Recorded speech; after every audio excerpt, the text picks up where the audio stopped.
નમસ્કાર મિત્રો, તો આપણે દર્શન કરીને બહાર નીકળી ગયા છે.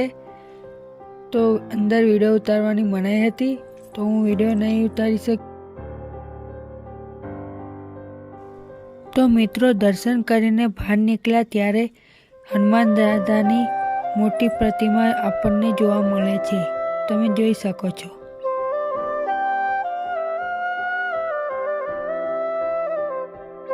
ત્યાર પછી તમે દેખી શકો છો આપણે સ્વામિનારાયણ મંદિરમાં જઈ રહ્યા છીએ.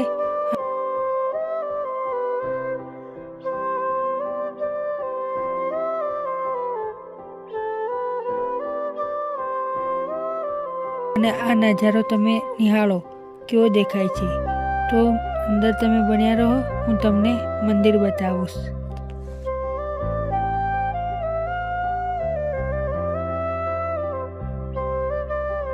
તમે દેખી શકો છો આ સ્વામિનારાયણ ભગવાનની મૂર્તિ છે.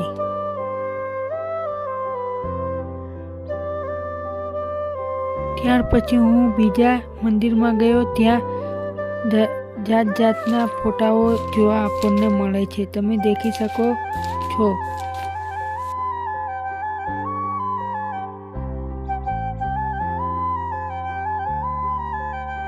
પાછા બાજુવાળા મંદિરમાં ગયા તો ત્યાં પણ સ્વામિનારાયણની મંદિર આપણને જોવા મળી રહી છે.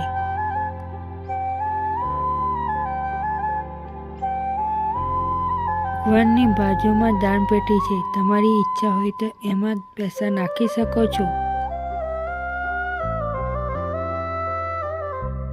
શ્રી યજ્ઞ પુરુષદાસ ગૌશાળા સાળંગપુરની અંદર આપણે જઈ રહ્યા છીએ.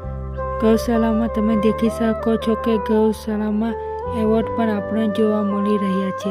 તમે દેખી શકો છો. મિત્રો, અહીંયા દરેક પ્રકારના પ્રાણીઓ આપણને જોવા મળી રહે છે.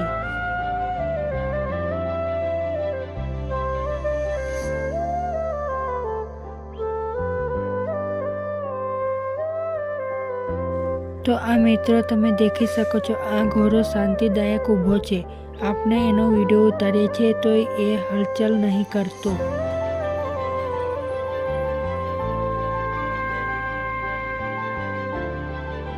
ત્યાર પછી આપણે શું જોયું? ધોળા કબૂતર જોયા, તે પણ અહીંયા.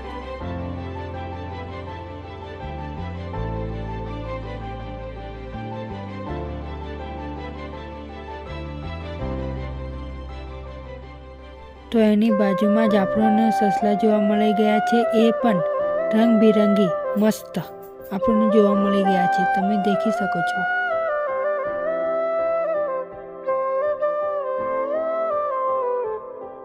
આ કાચબો તમે દેખી શકો છો કેવો શાંત બેઠો છે પાણીમાં.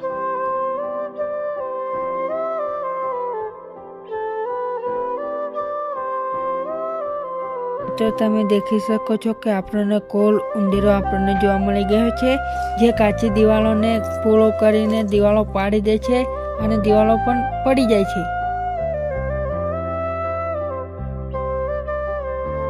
વિડીયો ગમ્યો હોય તો લાઈક, શેર, કોમેન્ટ અને સબસ્ક્રાઈબ કરી દેજો.